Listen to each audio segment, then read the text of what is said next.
Hello everyone. जैसा कि आप जानते हैं 70वीं बीपीएससी मेंस की परीक्षा 25 अप्रैल से निर्धारित है। तो इसी क्रम में धनंजय आईएएस एकेडमी आपके सामने लेकर आया है अंतिम प्रहार सीरीज। और इस अंतिम प्रहार में हम लोग इस वर्ष की महत्वपूर्ण जानकारियों के बारे में देखते हैं। इसी क्रम में आज हम लोग बिहार इकोनॉमिक सर्वे वर्ष 2024 और 25 के बारे में देखेंगे। जी हाँ, जैसा कि आप जानते हैं बिहार इकोनॉमिक सर्वे प्रीलिम्स और मेंस दोनों पॉइंट ऑफ व्यू से काफ़ी महत्वपूर्ण होता है।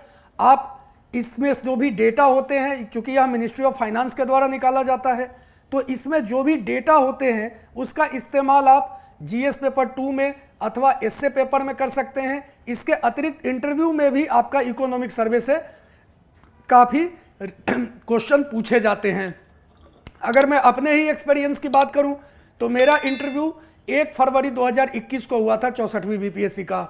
और जस्ट उस दिन जो है लोकसभा में बजट पेश किया जा रहा था और उससे जस्ट एक दिन पहले जो है वो यूनियन गवर्नमेंट का इकोनॉमिक सर्वे रिलीज हुआ था। और मुझसे ज़्यादातर सवाल जो है वो उसी इकोनॉमिक सर्वे के डेटा, और चूंकि वो कोविड का रिकवरी पीरियड था तो उसमें भी सेफ रिकवरी इत्यादि कई तरह के फॉर्मुलेशंस थे आने वाले इकोनॉमिक प्रोस्पेक्ट के लिए।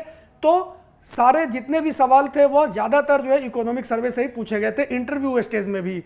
तो इकोनॉमिक सर्वे आपका पीटी, मेंस और इंटरव्यू तीनों पॉइंट ऑफ व्यू से महत्वपूर्ण है। जो लोग 71वीं की तैयारी कर रहे हैं वह भी इकोनॉमिक सर्वे के लेक्चर को आराम से सुनते हुए अपने हैंड रिटन नोट्स बना सकते हैं, जिससे कि उन्हें 71वीं के पीटी एग्जाम साथ ही साथ इकोनॉमी का ओवरव्यू, अगर बिहार का एस्पेक्ट समझना हो तो उसमें उनका कमांड डेवलप हो सके। तो चलिए शुरू करते हैं हम लोग बिहार इकोनॉमिक सर्वे वर्ष 2024-25। इससे पहले आपने बिहार बजट का भी सेशन देखा होगा, जिसमें मैंने बताया था कि बजट में 3 साल का मेनली डेटा होता है। तो इस बजट जो है वह आने वाले समय का भी एक फोरकास्ट करता है, जैसे 2025-26 का, और इसके अतिरिक्त विगत 2 वर्ष 2024-25 और 23-24 के भी डेटा पे को बताता है। इकोनॉमिक सर्वे जो है वह पिछले वित्तीय वर्ष के ओवरऑल इकोनॉमिक एक्टिविटीज के जितने भी सेक्टर हैं, चाहे वो प्राइमरी सेक्टर हो, सेकेंडरी सेक्टर हो, टर्शियरी सेक्टर हो या इन्वायरमेंट एंड क्लाइमेट चेंज के इश्यूज हो, इन सब में महत्वपूर्ण डेवलपमेंट्स वगैरह की जानकारी देता है और सरकार के द्वारा उठाए गए कदम और उस पर खर्च किए गए राशि इत्यादि के बारे में जानकारी देता है। तो इकोनॉमिक सर्वे 2024-25 जो है वह ministry of finance, government of Bihar के द्वारा रिलीज की गई है और इसके जो भी डेटा है जाहिर सी बात है एग्जाम पॉइंट ऑफ व्यू से काफी महत्वपूर्ण है। तो चलिए शुरू करते हैं इकोनॉमिक सर्वे 2024-25। सबसे पहले बिहार के ओवरव्यू को देख लेते हैं, इकोनॉमी के ओवरव्यू को देख लेते हैं। अगर आप देखें तो वर्ष 2023-24 की अगर आप बात करें तो बिहार का जीएसडीपी मतलब ग्रॉस स्टेट डोमेस्टिक प्रोडक्ट, या इसे ही सकल राज्य घरेलू उत्पाद भी कहते हैं, ग्रॉस स्टेट डोमेस्टिक प्रोडक्ट और सकल राज्य घरेलू उत्पाद, वह आपका 8.54 लाख करोड़ था। तो यह जो 8.54 लाख करोड़ है यह आपका करेंट प्राइस पर था। करेंट प्राइस मतलब वर्तमान मूल्य।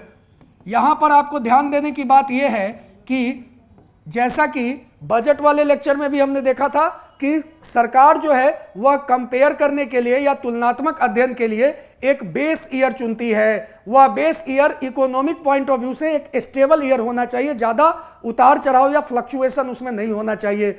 अभी जो सरकार का बेस ईयर है वह आपका बेस ईयर वह आपका 2011-12 है। हालांकि यह बेस ईयर अमूमन हर 10 साल पे रिवाइज किया जाता है, परंतु 2021-22 की इकोनॉमी को अगर आप देखें तो कोविड के रिकवरी का समय था वो, तो उस समय इकोनॉमिक एक्टिविटी बहुत अच्छी नहीं थी और इस वजह से उसे बेस ईयर के तौर पे इस्तेमाल करना सही नहीं रहेगा।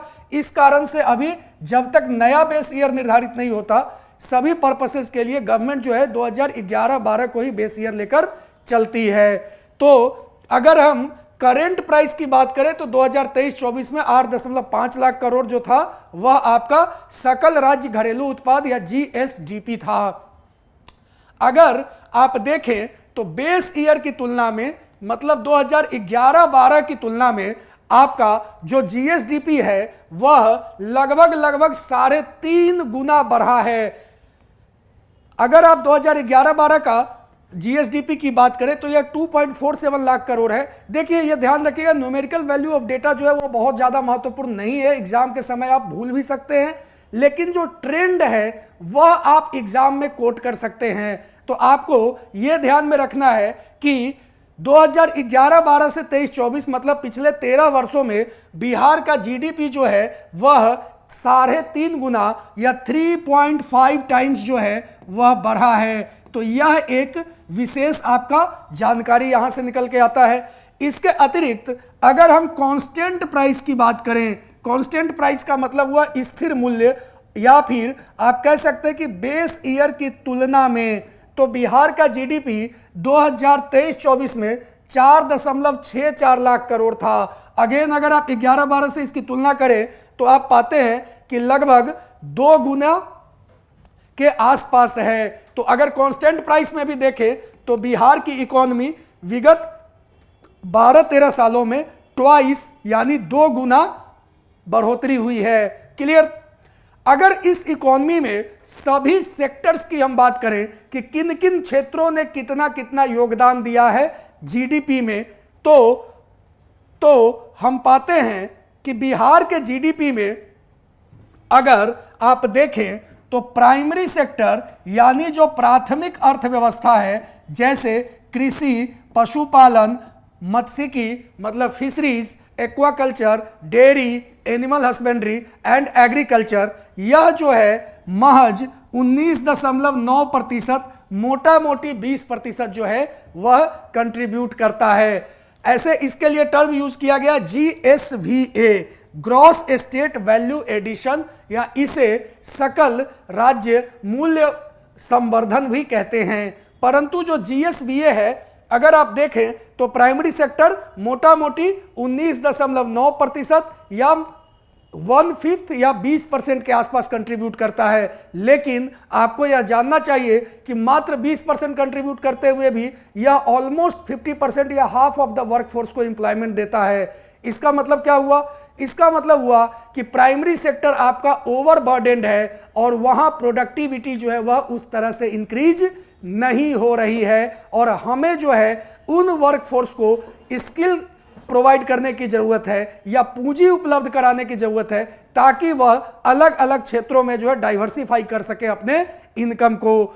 एनीवे, अगर सेकेंडरी सेक्टर की बात करें, द्वितीयक क्षेत्र, तो इसका कंट्रीब्यूशन लगभग 21.5% है। 21.5% सेकेंडरी सेक्टर में क्या क्या आ गए? आपके माइनिंग आ गए, मैन्युफैक्चरिंग आ गए, इंडस्ट्री आ गया, इसके अतिरिक्त आपका जो है कंस्ट्रक्शन सेक्टर आ गया, ट्रांसपोर्ट सेक्टर आ गया इत्यादि। तो यह जो आपका है वह लगभग 21.5% जो है वह कंट्रीब्यूट करता है।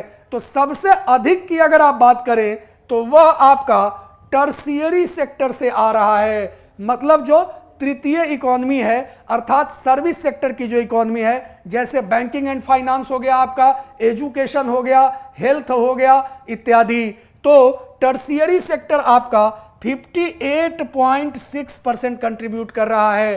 तो टर्शियरी सेक्टर की अगर आप बात करें तो यह आपका 58.6% जो है वह जीडीपी में कंट्रीब्यूट कर रहा है बिहार के। तो जीडीपी वाइज अगर आप देखें तो टर्शियरी सेक्टर, देन आपका सेकेंडरी सेक्टर, देन आपका प्राइमरी सेक्टर। अगर एम्प्लॉयमेंट वाइज देखें तो यह ट्रेंड आपका रिवर्स हो जाता है, that is primary sector, then secondary sector, then tertiary sector. Tertiary sector सबसे अधिक कंट्रीब्यूट कर रहा है जीडीपी में, लेकिन सबसे कम एम्प्लॉयमेंट दे रहा है। क्लियर? तो यह जो है ट्रेंड आपको एग्जाम के लिए ध्यान में रखना है। आगे अगर आप देखें पर कैपिटा जीएसडीपी की अगर आप बात करें, मतलब कि बिहार के प्रति व्यक्ति आय की बात करें, तो बिहार के प्रति व्यक्ति आय अगर करंट प्राइसेस पे आप देखें 2023-24 में, तो यह 66,828 रुपया है। 66,828 रुपया, मतलब बिहार का एक व्यक्ति जो है वह आपका सालाना 66,828 रुपया आपका पर कैपिटा जीडीपी या उसकी इनकम है। अगर कांस्टेंट प्राइस की बात करें तो यह 36,333 रुपया है। 36,333 रुपया। लेकिन जैसा कि बजट वाले लेक्चर में भी आपने देखा था कि भले ही बिहार के पर कैपिटा जीएसडीपी में इंक्रीज हुआ हो, जाहिर सी बात है, क्योंकि हमारा अगर जीडीपी 3.5 गुना बढ़ा है पिछले 10-12 सालों में, तो पर कैपिटा इनकम भी बढ़ा है। लेकिन अगर आप रेशियो को देखें तो इंडिया का भी जीडीपी उसी हिसाब से बढ़ा है और उसका भी पर कैपिटा इनकम बढ़ा है। तो अगर ऑल इंडिया लेवल की बात करें तो भारत का पर कैपिटा इनकम इसी समय आपका लगभग 2,15,000 के आसपास है। तो भारत की प्रति व्यक्ति आय 2,15,000 है, जबकि बिहार के प्रति व्यक्ति आय की बात करें तो मात्र 66,000 रुपए है। इससे यह स्पष्ट होता है कि बिहार जो है वह भारत के प्रति व्यक्ति आय की तुलना में मात्र 1/3 से भी कम, लगभग मात्र 30% ही जो है वह आपका क्या है, प्रति व्यक्ति आय है बिहार में। तो बिहार का per capita income national per capita income के मात्र 30% है। तो यह एक चिंता की बात है कि बिहार के जीडीपी का साइज बढ़ने के बावजूद आपका नेशनल लेवल के आंकड़ों की तुलना में हमारा परफॉर्मेंस अभी भी मोटा मोटी उसी स्तर पे है। क्लियर? आगे बढ़ते हैं। नेक्स्ट है आपका स्टेट फाइनेंसेस। देखिए स्टेट फाइनेंसेस जो है, जाहिर सी बात है बजट वाले में ज़्यादा लेटेस्ट डेटा है, क्योंकि इकोनॉमिक सर्वे का डेटा 2024-25 का है। फिर भी अगर हम इसे देखें तो 2023-24 में कुल व्यय जो था सरकार का, टोटल एक्सपेंडिचर, वह आपका 2,52,082 करोड़ रुपया था। लेकिन इस टोटल एक्सपेंडिचर का अगर आप ब्रेकअप देखें तो इसमें स्कीम या योजना के मद में मात्र 40% ही राशि खर्च की गई।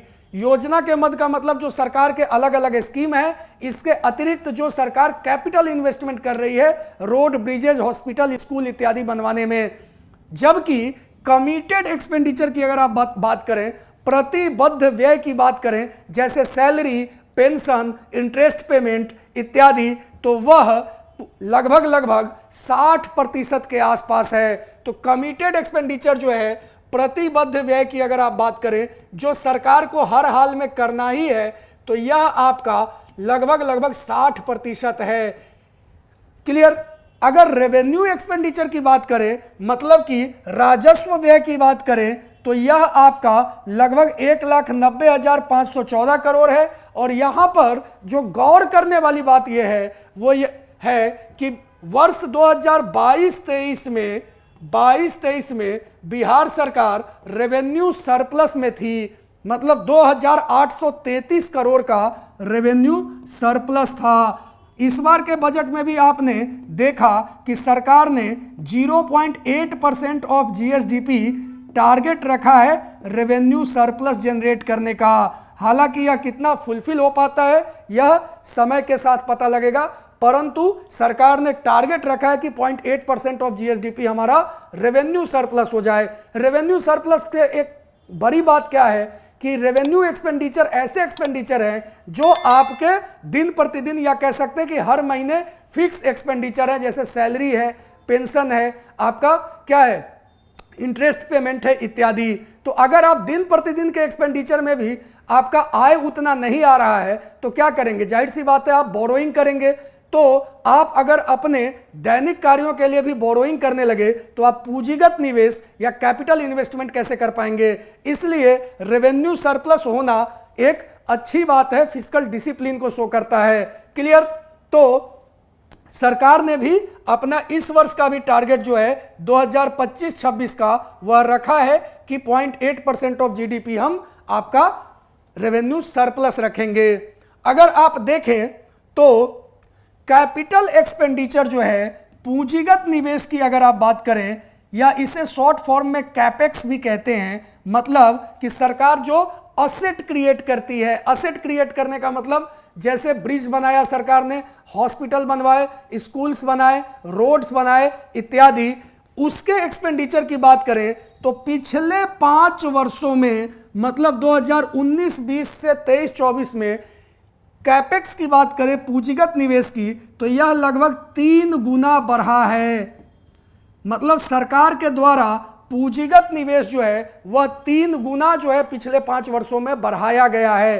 तो जाहिर सी बात है सरकार ज्यादा इन्वेस्ट कर रही है। हालांकि इसके पीछे तर्क यह भी है कि कोरोना के बाद का जो समय था उसमें इकोनॉमिक रिकवरी में प्राइवेट सेक्टर का रोल थोड़ा कम हो गया था और प्राइवेट सेक्टर ज्यादा इन्वेस्ट करने की हालत में नहीं थे। ऐसे में सरकार का रोल अहम था और कई सारे की सेक्टर्स खास करके इंफ्रास्ट्रक्चर एंड कंस्ट्रक्शन इत्यादि में सरकार के इन्वेस्टमेंट की वजह से ही इकोनॉमिक रिवाइवल पॉसिबल था। इसलिए यहां पर सरकार एक तरह से मजबूर भी थी आपको इन्वेस्ट करने के लिए।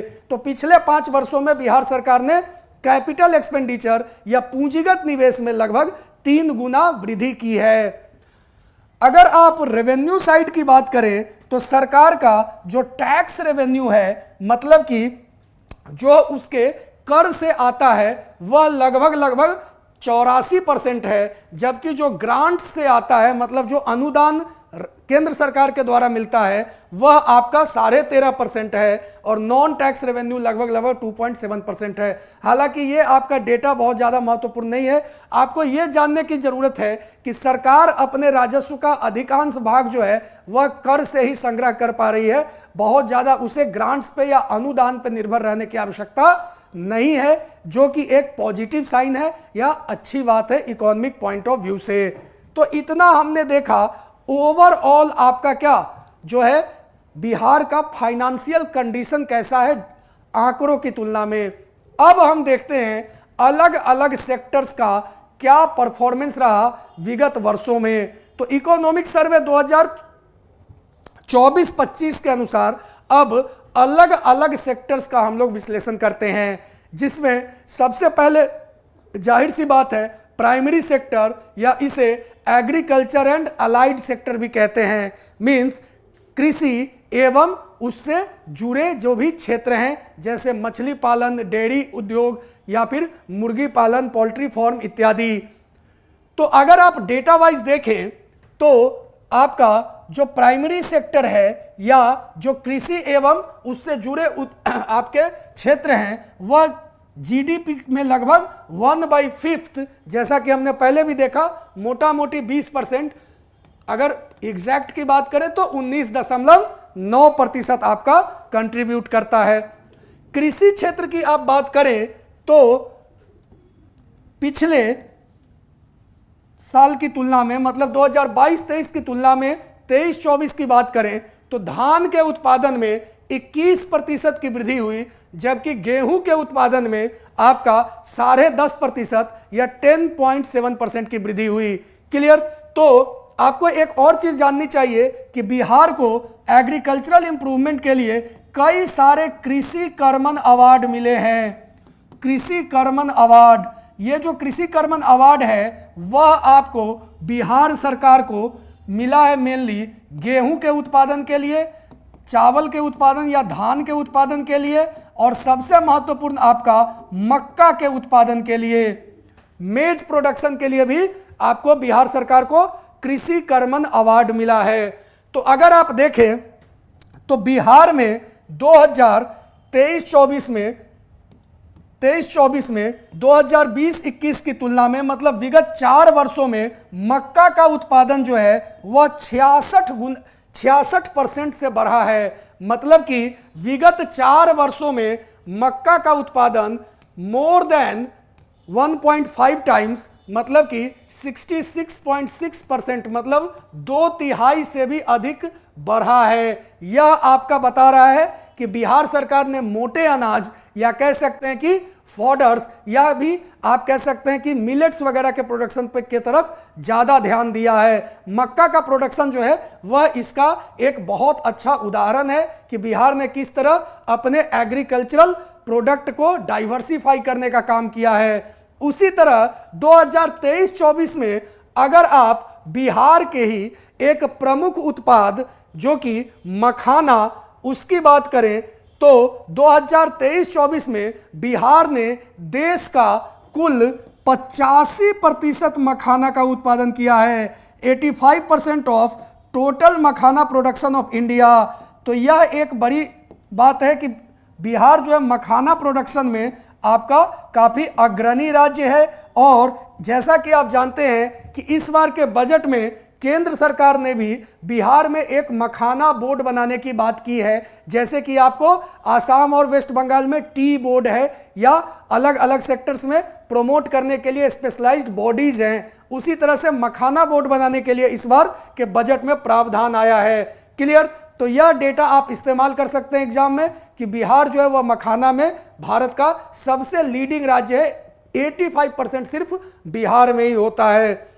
अगर आप पिछले 5 वर्षों में देखें तो बिहार में दूध का उत्पादन, मिल्क प्रोडक्शन जो है वो लगभग 27% से बढ़ा है, जबकि एग प्रोडक्शन मतलब अंडों का उत्पादन आपका 85% से बढ़ा है। और इसी काल अवधि में आपका मछली का production that is fish production आपका 45% से बढ़ा है।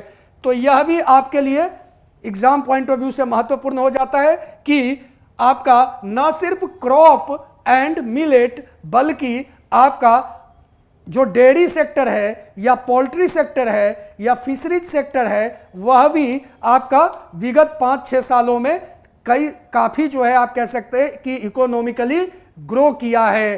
क्लियर? तो यहां पर milk production, egg production and fish production यह तीनों भी जो है वह पिछले 5 वर्षों में बढ़ोतरी दर्ज की है।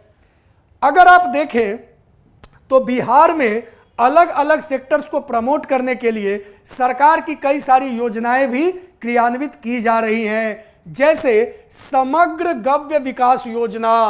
समग्र गव्य विकास योजना जो है, जैसा कि नाम ही बता रहा है कि यह आपका डेयरी सेक्टर के डेवलपमेंट और इससे जुड़ा हुआ है।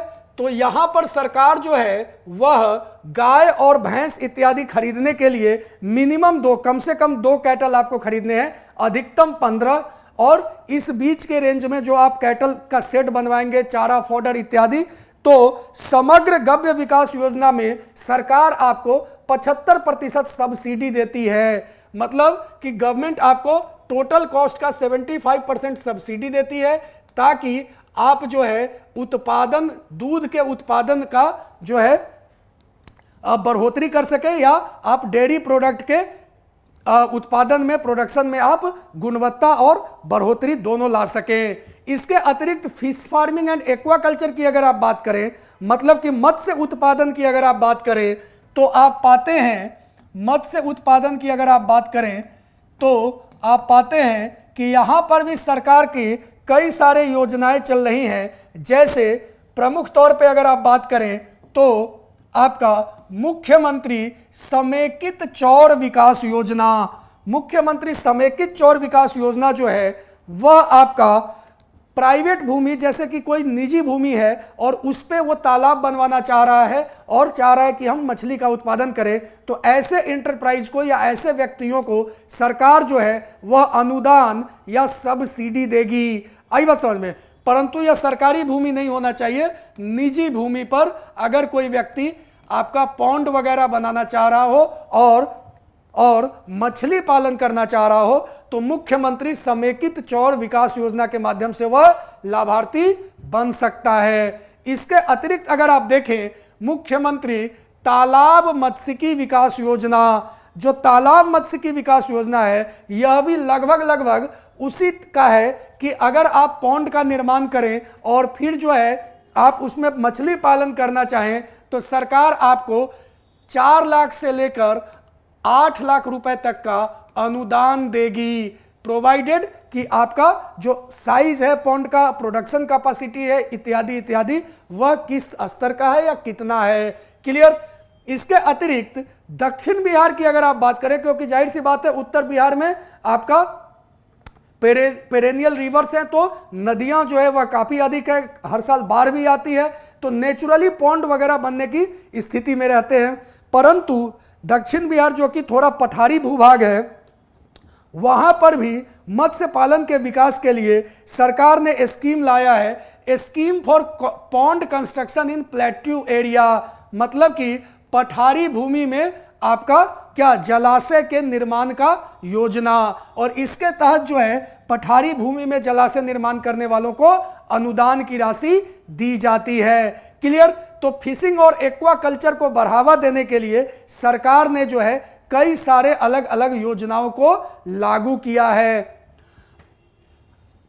अगर आप देखें तो कृषि में मेकानाइजेशन यानी कि यांत्रिकरण या मशीनों के उपयोग का बहुत अधिक महत्व है। अगर आप प्रोडक्टिविटी की बात करें तो जाहिर सी बात है पश्चिम भारत के किसान जो है, खास करके उत्तर पश्चिम हरियाणा पंजाब इत्यादि, वह इतना अधिक प्रोडक्शन इसीलिए कर पाते हैं क्योंकि वो ज़्यादा मेकानाइज्ड तरीके से एग्रीकल्चर या कृषि करते हैं। तो सरकार ने मेकानाइजेशन को बढ़ावा देने के लिए इस बार के बजट में 11,900 लाख रुपए की प्रावधान किया है या व्यवस्था की है, जिससे कि कृषि क्षेत्र में तकनीक का उपयोग किया जा सके या मेकानाइजेशन या कह सकते हैं कि मशीनों का उपयोग जो है उसको बढ़ावा दिया जा सके। तो यह भी सरकार का एक अच्छा कदम है एग्रीकल्चरल सेक्टर को बूस्ट करने का या किसानों को सहायता प्रदान करने की। अगर आप देखें तो सरकार ने जो एग्रीकल्चर सेक्टर में पावर सब्सिडी दी है, मतलब किसानों के द्वारा जो आपका कृषि कार्यों के लिए बिजली का उपयोग किया जाता है, उसमें आप पिछले 5 वर्षों के आंकड़े को देखें तो लगभग 8 गुना की वृद्धि हुई है। मतलब कि किसानों के द्वारा अधिक से अधिक पैमाने पर कृषि कार्यों में बिजली का उपयोग किया जा रहा है और सरकार के द्वारा दी जाने वाली अनुदान या कृषि संबंधित पावर में या बिल में जो आपका सब्सिडी दिया जा रहा है वह लगभग पिछले 5 वर्षों में 8 गुना हो गया है। क्लियर? तो यह बता रहा है कि किस तरह से एग्रीकल्चरल पावर का कंजम्पशन जो है वह आपका बढ़ रहा है। इसके अतिरिक्त किसान क्रेडिट कार्ड की अगर आप बात करें, जैसा कि आप जानते हैं किसानों को एक क्रेडिट कार्ड मतलब कि वो आपको दिया जाता है अलग अलग समय पे ऋण की उपलब्धता के लिए।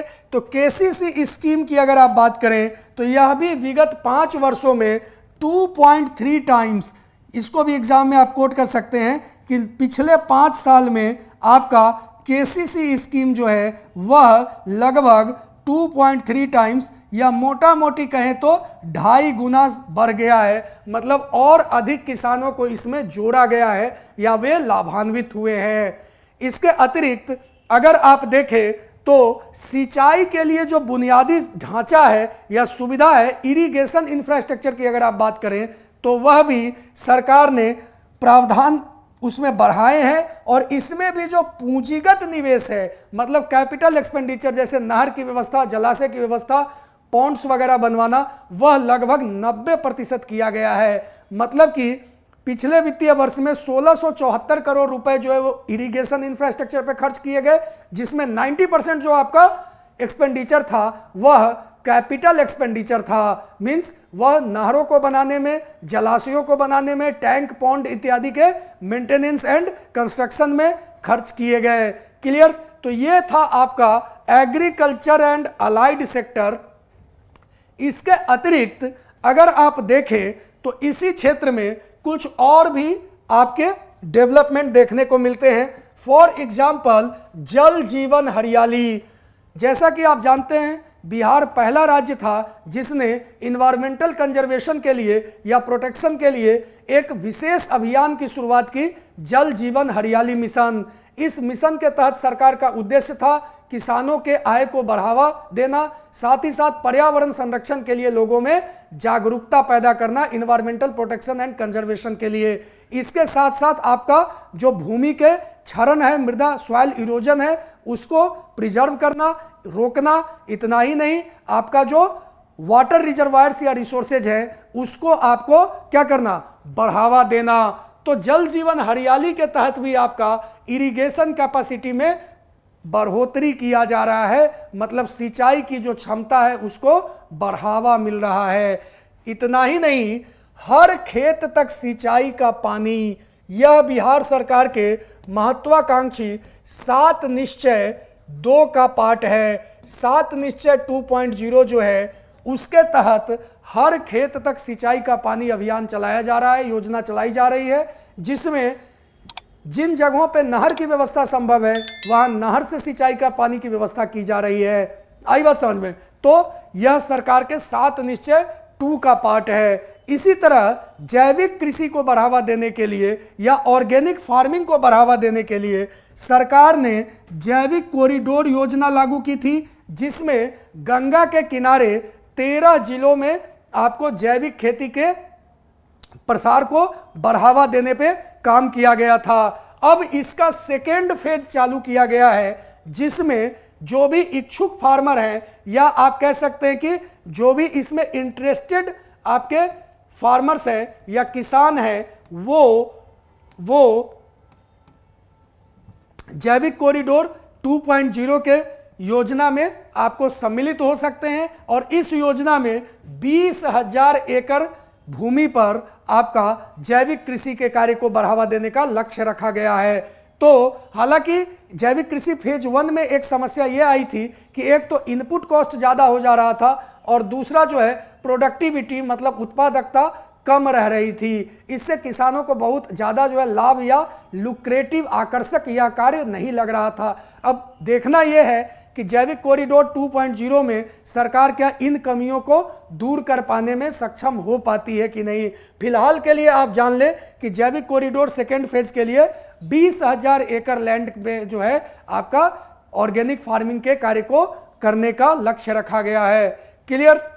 इसके अतिरिक्त अगर आप देखें तो क्लाइमेट रेजिलिएंट एग्रीकल्चरल प्रोग्राम या कह सकते हैं कि जलवायु परिवर्तन से आपको कृषि को ज़्यादा नुकसान ना हो, इसके लिए आपके 30 जिलों में आपका क्लाइमेट रेजिलिएंट एग्रीकल्चरल प्रोग्राम चलाया जा रहा है।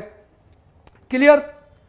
तो ये आपके कुछ महत्वपूर्ण योजनाएं जो बिहार सरकार के द्वारा कृषि एवं उससे संबंधित या जुड़े क्षेत्रों के लिए चलाए जा रहे हैं।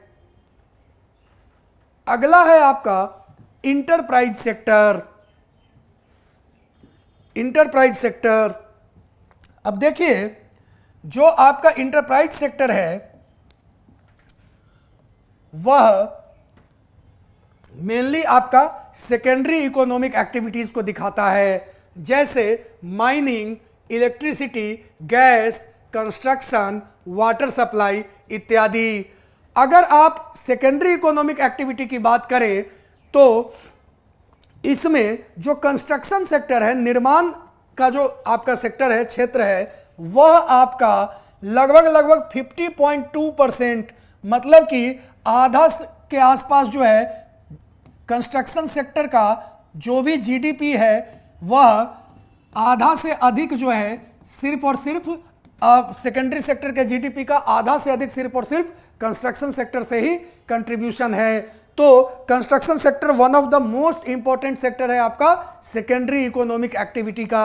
इसके अतिरिक्त दूसरे नंबर पर आपका है मैन्युफैक्चरिंग सेक्टर, जो लगभग 37% कंट्रीब्यूट कर रहा है। तो मैन्युफैक्चरिंग सेक्टर आपका 37% कंट्रीब्यूट कर रहा है सेकेंडरी इकोनॉमिक एक्टिविटी में बिहार में। क्लियर? अगर आप चीनी के उत्पादन की बात करें, शुगर प्रोडक्शन की, तो 2023-24 में बिहार में कुल 9 मिल जो है वह चालू थे। हालांकि एक समय था जब बिहार जो था वो देश का चीनी उत्पादन में एक अग्रणी राज्य हुआ करता था। धीरे धीरे समय के साथ यह खास करके दक्षिण भारत के राज्यों में ज़्यादा जो है वो फैला और अब बिहार की स्थिति जो है चीनी उत्पादन में बहुत अच्छी नहीं रह गई है। फिर भी 2023-24 की अगर आप बात करें तो लगभग 68 लाख क्विंटल जो है वह चीनी का उत्पादन किया गया 9 मिलों से। लेकिन इससे ज़्यादा जो है आपका महत्वपूर्ण जानकारी जो है वह है सरकार की एक योजना छोटे स्केल के कारोबारियों के लिए या कह सकते हैं किसानों के लिए, Bihar jaggery industry promotion programme. मतलब जो गुड़ उत्पादन में लगे हुए लोग हैं या आप कह सकते हैं कि गुड़ का उत्पादन छोटे पैमाने पे छोटे किसानों के द्वारा किया जाता है, तो गुड़ उत्पादन में जो लगे हुए लोग हैं उनके लिए सरकार ने 50% सब्सिडी या कैपिटल सब्सिडी, मतलब कि जो इनका इनपुट कॉस्ट आएगा, उत्पादन का जो खर्च आएगा, उसका आधा से अधिक जो है अनुदान वह सरकार ही देगी। तो Bihar jaggery industry promotion programme जो है वह एक महत्वपूर्ण आपका कह सकते हैं योजना है बिहार सरकार का, छोटे स्तर के उत्पादकों को लाभ पहुंचाने के लिए। इसके अतिरिक्त अगर आप देखें तो बिहार में निवेश के जो प्रपोजल हैं, जो प्रस्ताव हैं, उसमें फूड प्रोसेसिंग इंडस्ट्री जो है उसने सबसे अधिक आपके प्रस्ताव को, अभी तक लोगों ने सबसे अधिक जो निवेश का प्रस्ताव है वो फूड प्रोसेसिंग इंडस्ट्री में है। इसके अतिरिक्त रिन्यूएबल एनर्जी, मतलब कि आपका नवीकरणीय ऊर्जा का जो स्रोत है उसमें भी इन्वेस्टमेंट के प्रस्ताव काफी बड़े पैमाने पर देखने को मिल रहे हैं। खास करके जैसा कि आप जानते हैं अभी rooftop solar and floating solar power plant का सरकार का विशेष बल है, इस कारण से भी जो है विशेष फोकस होने के कारण इस सेक्टर में भी इन्वेस्टमेंट या निवेश देखा जा रहा है। इसके अतिरिक्त अगर आप देखें तो बिहार में माइक्रो इंटरप्राइजेस, मतलब जो लघु उद्योग हैं या सूक्ष्म उद्योग हैं, वह विगत 5 वर्षों में 6 गुना बढ़े हैं।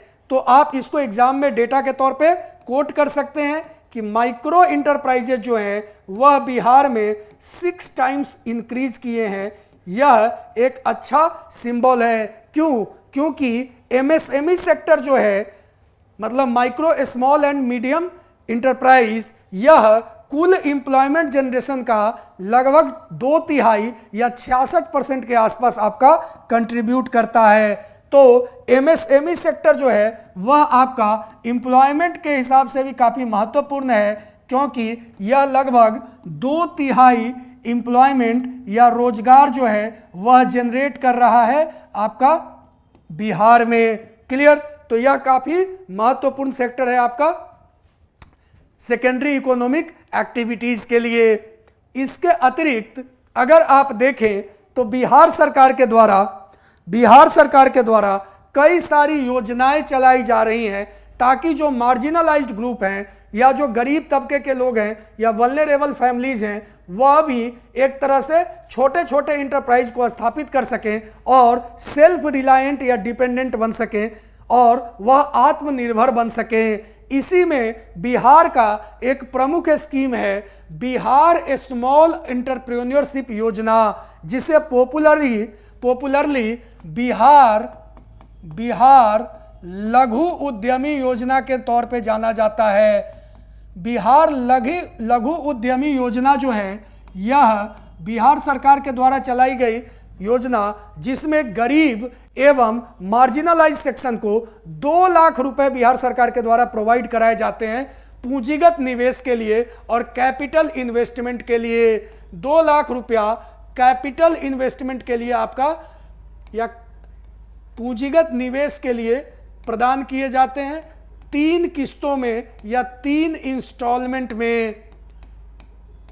जैसे मान लीजिए 2 लाख रुपए से किसी ने आटा चक्की का मशीन खरीदा या किसी ने जो है आपका पेपर प्लेट बनाने का मशीन खरीदा इत्यादि, जो 1-1.25 लाख 1.5 लाख रुपए तक के आसपास के चीजें हैं और बाकी उसके रख रखाव इत्यादि में, तो कुल 2 लाख रुपए जो है वह सिलेक्टेड इंटरप्राइज को बिहार सरकार के द्वारा लघु उद्यमी योजना के अंतर्गत दिया जाता है।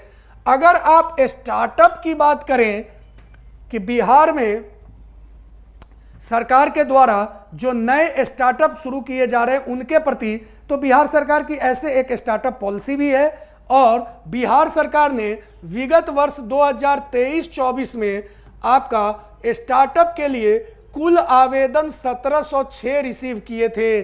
तो कुल 1706 आवेदनों में सरकार ने 297 आवेदनों को अपने फंडिंग के लिए स्वीकृत किया था, या एक तरह से कह सकते हैं कि उन स्टार्टअप्स को सर्टिफिकेशन किया था और इन्हें सीड फंडिंग प्रोवाइड कराया था।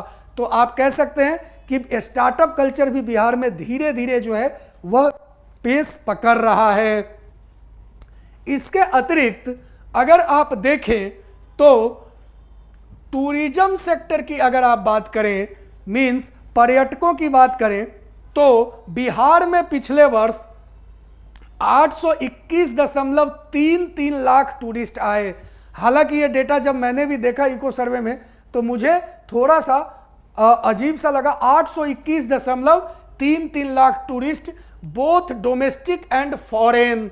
अब यहाँ पे जो है सरकार कह रही है कि विगत वर्ष जो है सरकार के पास 821.33 लाख टूरिस्ट आए, डोमेस्टिक और फॉरेन दोनों मिलाकर। हालांकि टूरिज्म सेक्टर अगर बिहार का इतना डेवलप होता तो फिर बाद में मैंने सोचा कि हो सकता है कि जो दिल्ली, पंजाब, सूरत इत्यादि से या मुंबई वगैरह से छठ पूजा में लोग आते हैं अपने घर, उसे भी बिहार ने टूरिस्ट में ही जोड़ लिया होगा, क्योंकि 821.33 लाख टूरिस्ट जो है यह अपने आप में बहुत बड़ा आंकड़ा है। हालांकि इसमें बोथ डोमेस्टिक एंड फॉरेन लिखा ही हुआ है इको सर्वे में, तो मान के चलें कि जो विद इन इंडिया जो बिहार के लोग बाहर रहते हैं और वो विभिन्न ओकेजन पे बिहार में आ रहे हैं, उनका भी डेटा इसमें लिया गया है। और यह नंबर जो है बता रहा है कि tourism sector again pre Covid phase तक जा चुका है। मतलब कोरोना के कारण जो इम्पैक्ट पड़ा था टूरिज्म सेक्टर पे वह धीरे धीरे समाप्त हो रहा है। सरकार ने एक तरह से नेचर कंजर्वेशन और उससे जुड़े टूरिज्म को बढ़ावा देने के लिए eco tourism and eco park के डेवलपमेंट की भी योजना लागू की है, खास करके ministry of environment, forest and climate change के द्वारा। तो MOEFCC जो है वह आपका लगभग अपने एक्सपेंडिचर का 21%, एग्जैक्ट 21.6% जो है वह आपका eco tourism and development of eco park पर खर्च कर रही है। जो लोग पटना में रहते हैं उन्हें पता होगा कि यहाँ भी जो है कई इको पार्क बनाए जा रहे हैं, एक तो बना भी हुआ है। ये जो इको पार्क है मेनली आपका environmental protection and nature conservation के साथ साथ आपका टूरिज्म को भी बढ़ावा देने के लिए बनाया गया है। क्लियर? तो ये था आपका इंटरप्राइज सेक्टर। अगला आपका है labour employment and skill. Bihar का जो श्रमिक है और रोजगार की जो स्थिति है एवं कुशलता की जो स्थिति है या स्किल की जो बात है उसके बारे में क्या डेटा है, क्या जानकारी है। देखिए बिहार का जो है LFPR की अगर आप बात करें, LFPR जो है इसका मतलब होता है लेबर फोर्स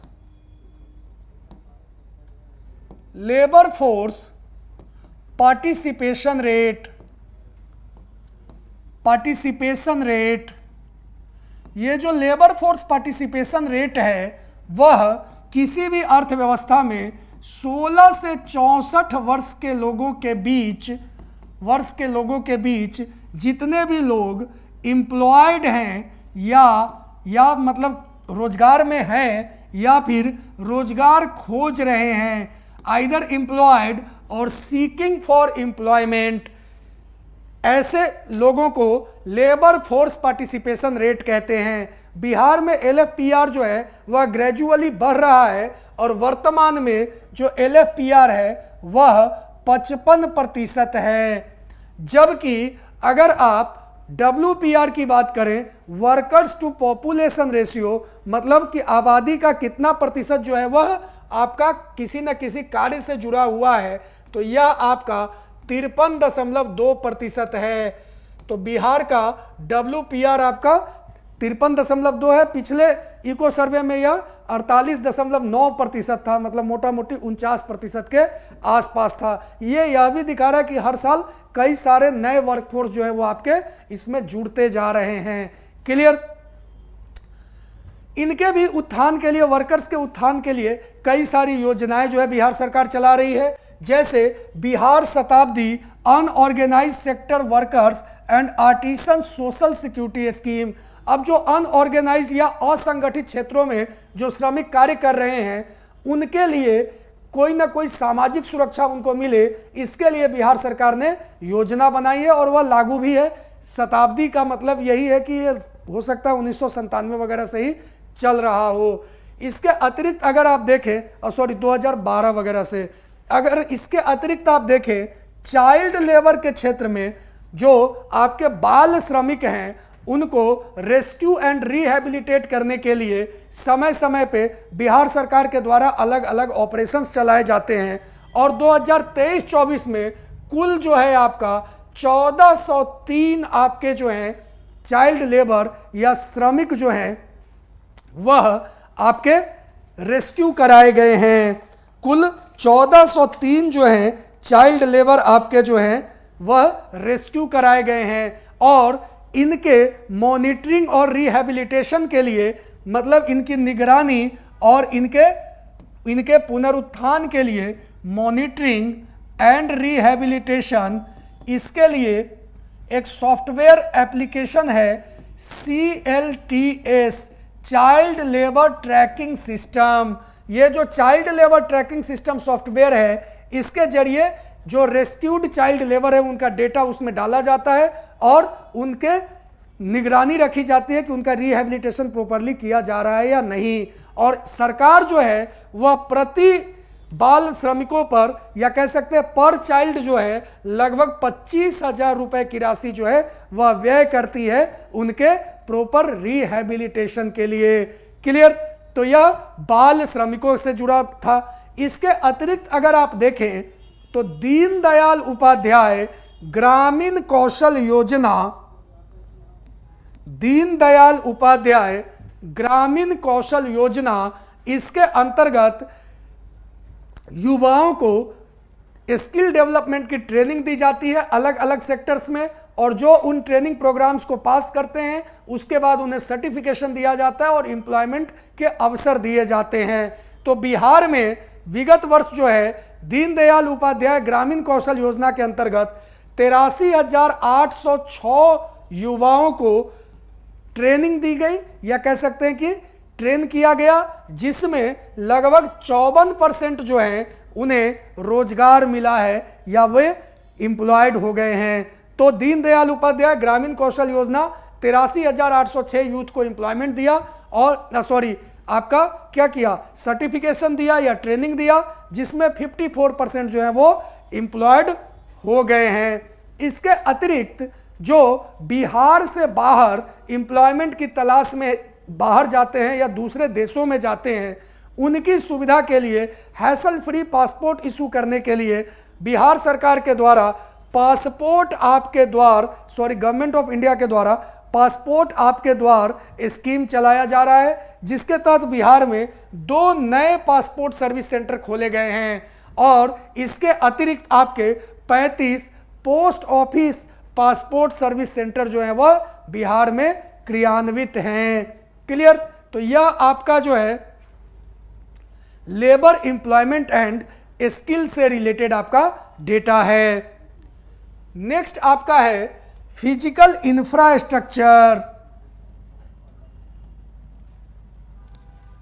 इंफ्रास्ट्रक्चर।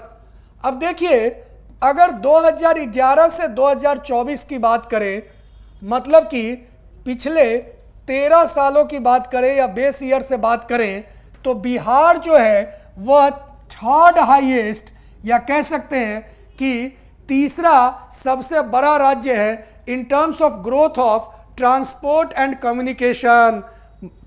मतलब कि जो आपका यातायात और संचार के क्षेत्र हैं, जिसमें रोड हो गया, रेल हो गया, आई बात समझ में, इत्यादि, इन सब में बिहार जो है वह 3rd हाईएस्ट है। फर्स्ट आपका जो है वह यूपी और सेकंड आपका कर्नाटका है ग्रोथ के टर्म्स में। अगर आप देखें तो ट्रांसपोर्ट और कम्युनिकेशन जो है वह जीडीपी में लगभग 10.2% या मोटा मोटी 10% जो है वह जीडीपी में कंट्रीब्यूट करता है। तो यह एक बहुत ही महत्वपूर्ण सेक्टर है आपका जीडीपी के लिए। इसके अतिरिक्त जो है अगर आप देखें तो रोड नेटवर्क के मामले में, मतलब सड़कों के जाल के मामले में बिहार जो है वह पूरे देश में 8वें पोजीशन पर है। मतलब कि जितने भी मेजर स्टेट है भारत में, उसमें सड़कों के मामले में बिहार जो है वह आपका 8th पोजीशन पे है। इसके अतिरिक्त इस साल के बजट में बिहार में 4 नए एक्सप्रेसवे बनाने का भी आपका ऐलान किया गया है। यह एक्सप्रेसवे जो है वह बिहार में ट्रैफिक के साथ साथ कार्गो मूवमेंट में भी, मतलब जो माल की ढुलाई होती है उसमें भी काफ़ी मदद करेंगे, या कह सकते हैं कि काफ़ी वृद्धि करेंगे। तो ये जो 4 नए एक्सप्रेसवे हैं उनमें Varanasi Ranchi Kolkata expressway, Gorakhpur Siliguri expressway, Patna Purnia expressway और रक्सौल हल्दिया एक्सप्रेसवे, ये जो 4 आपके एक्सप्रेसवे हैं वह बिहार के अलग अलग जिलों को कनेक्ट करते हुए गुजरेंगी। और यह आपका यातायात के साथ साथ आपका जो है कार्गो शिपमेंट, या कह सकते हैं कि माल की ढुलाई के लिए भी जो है काफ़ी महत्वपूर्ण है। इसके अतिरिक्त बिहार में जो राष्ट्रीय उच्च मार्ग है, नेशनल हाईवे, वह लगभग 90% और स्टेट हाईवे लगभग 85% जो है वह डबल लेन के हैं, या आप कह सकते हैं कि डबल या उससे अधिक लेन के हैं। डबल और मोर लेन्स जो हैं वह आपके 90% से अधिक NH और SH हैं। हालांकि जो डिस्ट्रिक्ट रोड्स हैं उनकी कंडीशन उतनी अच्छी नहीं है। सरकार के अनुसार पिछले 2 दशकों में, मतलब 20 सालों में, 2005 से 25 के बीच में आपका बिहार का जो ग्रामीण सड़क है, रूरल रोड, क्योंकि जाहिर सी बात है सड़क जो है वह न सिर्फ परिवहन बल्कि अर्थव्यवस्था का भी एक बहुत बड़ा ड्राइविंग फैक्टर है। तो आप देखें तो बिहार में ग्रामीण परिवेश 89% आपका क्या है, रूरल है बिहार का एरिया। तो ग्रामीण सड़कों का बहुत बड़ा महत्व है आपका इकोनॉमिक या अर्थव्यवस्था के विकास में।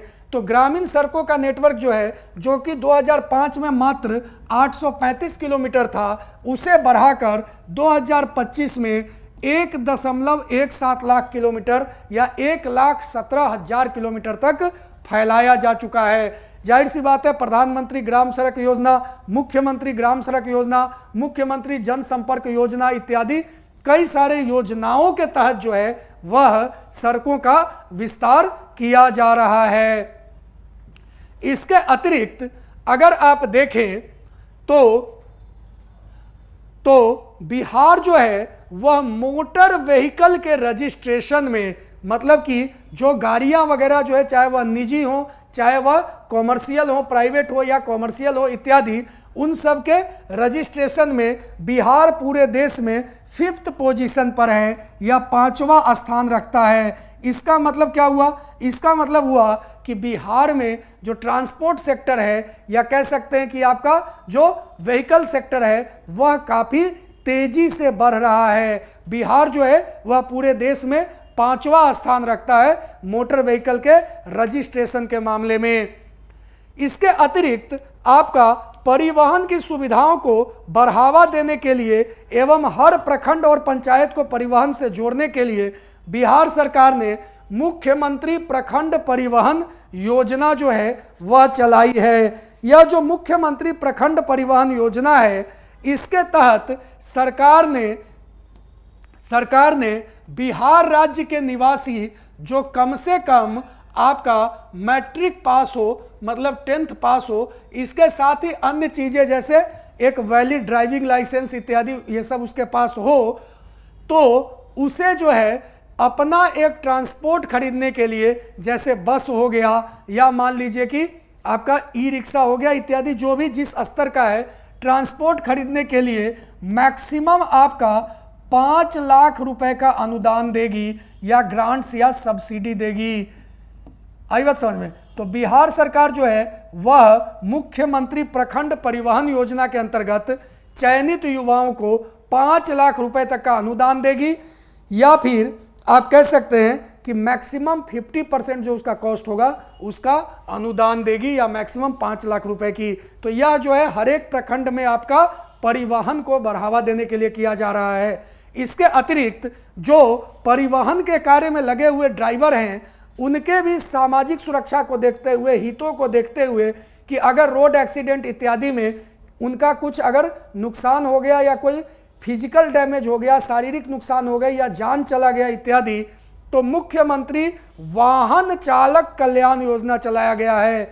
वाहन चालक कल्याण योजना के अंतर्गत जो है जितने भी आपके ऑटो वाले हो गए या बस के ड्राइवर हो गए इत्यादि, या आपके जितने भी स्कॉर्पियो हैं, बोलेरो हैं इत्यादि, इन सब के जो ड्राइवर हैं, इनको in case of road accident आपका एक्सीडेंटल इंश्योरेंस करवाया जाएगा या बीमा करवाया जाएगा, और राज्य सरकार जो है उनके इलाज का व्यय जो है वह वहन करेगी। तो यह जो है परिवहन क्षेत्र से जुड़े लोगों के लिए एक तरह का सामाजिक सुरक्षा या बीमा योजना है, जो कि आपका मुख्यमंत्री वाहन चालक कल्याण योजना के नाम से जाना जाता है। इसमें जाहिर सी बात है जो लोग प्रधानमंत्री बीमा योजना या और भी कई सारे आपका जो है सड़क दुर्घटना से जुड़े बीमा योजना से जुड़े लोग हैं, उनको भी इसमें क्लब कर दिया जाएगा। क्लियर? तो यह जो है रोड ट्रांसपोर्ट नेटवर्क को बढ़ावा देने के लिए बिहार सरकार के द्वारा चलाई गई कुछ महत्वपूर्ण योजनाएं हैं। अगला है आपका ई गवर्नेंस। ई गवर्नेंस जाहिर सी बात है एग्जाम पॉइंट ऑफ व्यू से भी काफ़ी महत्वपूर्ण है, और वर्तमान में बिहार सरकार का काफ़ी फोकस भी रहा है ई गवर्नेंस पे। बिहार सरकार के कई सारे ई गवर्नेंस इनिशिएटिव्स के लिए डिजिटल इंडिया अवार्ड दिया गया है। डिजिटल इंडिया अवार्ड,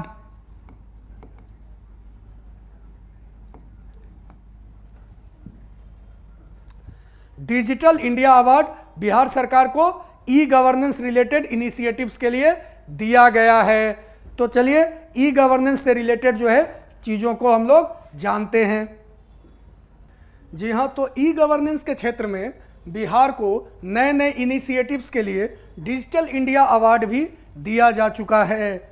अगर आप डेटा वाइज देखें तो बिहार में प्रति परिवार इंटरनेट एक्सेस की बात करें तो लगभग 2 पर्सन्स पर फैमिली, मतलब एक परिवार में कम से कम 2 व्यक्ति जो है इनके पास इंटरनेट एक्सेस है। इसके अतिरिक्त अगर आप देखें तो सभी पंचायत को इंटरनेट से जोड़ा जा चुका है। जैसा कि आप जानते हैं कि गवर्नमेंट ऑफ इंडिया का ही एक ऑप्टिकल फाइबर स्कीम चल रहा था, जिसमें कि सभी पंचायत को इंटरनेट कनेक्टिविटी से जोड़ने की बात थी। तो यहाँ पर सरकार के डेटा के अनुसार सभी पंचायत को इंटरनेट से जोड़ा जा चुका है। इसके अतिरिक्त जो बिहार सरकार का इंफॉर्मेशन टेक्नोलॉजी डिपार्टमेंट है वह युवाओं को ट्रेनिंग प्रदान कर रहा है। किन चीज़ों में? Artificial intelligence, markup language, internet of things, blockchain technology, cyber security and forensics में, ताकि उनका R&D पर्पसेज में इस्तेमाल किया जा सके या साइबर क्राइम वगैरह से निपटने में उनका इस्तेमाल किया जा सके। क्लियर? अगर आप देखें तो पुलिस रिफॉर्म्स में भी एंड लॉ एंड ऑर्डर में भी टेक्नोलॉजी का इस्तेमाल काफ़ी बड़े पैमाने पे किया जा रहा है। For example CCTNS, that is crime and criminal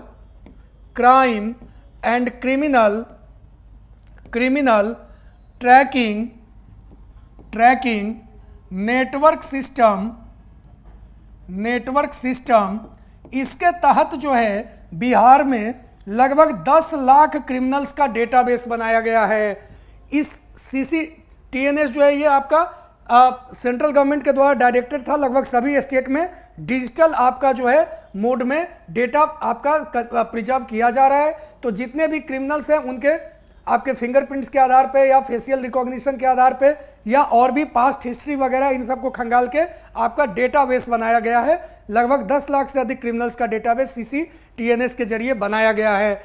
इसके अतिरिक्त ERSS जो है emergency response support system, ERSS, जिसके जरिए आप 112 पे कॉल करते हैं। देख सकते हैं यहाँ पे पुलिस का आपका ERSS सपोर्ट टीम है। यह आपका बिहार में काफ़ी अच्छे या कह सकते हैं कि फुल्ली फंक्शनल काफ़ी अच्छे तरीके से कार्य कर रहा है, और इसमें लगभग 68,000 कॉल प्रतिदिन आ रहे हैं।